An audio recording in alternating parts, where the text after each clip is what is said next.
Welcome to This Explainer. Look, if you've been doom scrolling lately about AI taking over the workforce, kind of just wondering what on earth the future holds for your career, you are in the exact right place. We're going to break down exactly how AI is changing the landscape of work, and the goal here is to move you away from that place of uncertainty and into a position of true empowerment. Today, we're building a clear mental model of how humans and AI agents actually work together, what each side is naturally best at, and why this is fundamentally changing the very nature of work itself. Okay, let's dive right in by addressing the massive elephant in the room, the thing everyone is understandably anxious about. Is human work fundamentally disappearing? I mean, it's the question driving so much fear today, right? But honestly, that fear largely comes from a misunderstanding. We tend to view AI as a one-to-one human replacement, like an entire job role can just be swapped out for a robot. But that is simply not what's happening. AI is a task replacement, not a human replacement. Work isn't disappearing at all. The shape of the work is just changing, and that distinction matters immensely for your career. So the absolutely crucial rule to remember here is this. Work changes when the cheapest, reliable way to complete a task changes. Keep that in the back of your mind because literally everything we unpack today is a variation of that one central idea. For a very long time, we human beings were the only reliable way to notice patterns, make judgments, and turn messy information into actionable steps. But right now, the cheapest, most reliable way to do some of that underlying repetitive thinking work is shifting entirely. To build a really wholesome understanding today, here's our roadmap for the explainer. First, why work is changing. Second, different kinds of intelligence. Third, how human agent teams work. And finally, what this means for you. Let's jump straight into section 1, why work is changing. The core shift happening right now is that the boundary between human work and machine work is moving. It's not disappearing. Think about a traditional workshop that used to only have manual hand tools. Suddenly, someone introduces a high-powered electric saw. Well, the workshop still exists, right? The carpenter hasn't been completely erased from existence. But the division of tasks fundamentally changes because this new, radically efficient capability has just entered the system. The power saw handles the brute force repetition, and that allows the carpenter to build an entire house in weeks instead of months. Well, AI does the exact same thing for knowledge workers. It allows you to scale your output, totally changing the boundary of what your daily tasks actually look like. Which brings us to section 2, different kinds of intelligence. Let's look at the different types of problem solvers we actually have on the field. We really have to stop asking who wins and start asking what kind of problem solver is each side.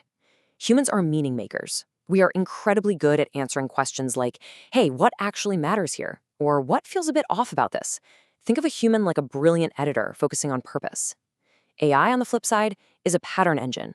It functions almost like a tireless kitchen prep assistant, instantly sorting raw ingredients at lightning speed. But here's the catch, and it's a big one. AI doesn't actually know what a potato tastes like. It doesn't know why a warm meal brings comfort to a grieving customer. It just knows it's a root vegetable that requires 400 degrees to roast. So humans bring the meaning, and AI organizes the material.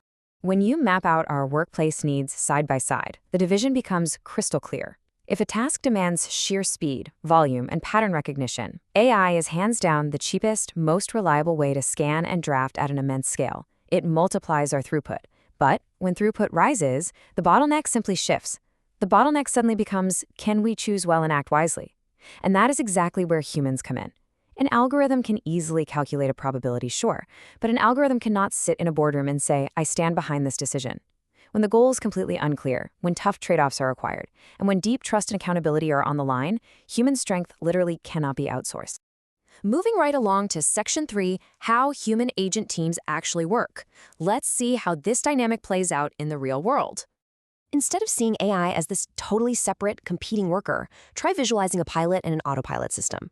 When aviation autopilots were first introduced back in the early 20th century, human pilots didn't disappear. Instead, flight just became infinitely safer and far more complex. The machine handles the stable, repetitive cognitive load, the well-defined motion of staying at a cruising altitude. But if a sudden violent storm hits or conditions get completely unpredictable, the human pilot immediately takes the controls, handles the exceptions, and holds ultimate responsibility. They fundamentally cover each other's weak spots. The secret to making this work smoothly is the handoff. This process isn't some rigid assembly line. It's a highly fluid collaboration. Let's say you have to send a super delicate email to an unhappy client. In step 1, The AI gathers all the relevant data points and writes a perfectly structured, but perhaps slightly robotic, initial draft. Then comes the crucial friction of step 2. The human interprets the context and corrects the framing. You read the draft and think, okay, this is accurate, but it totally lacks empathy. So you inject that missing nuance. Finally, in step 3, the human makes the final call, hits send, and crucially, owns the relationship moving forward.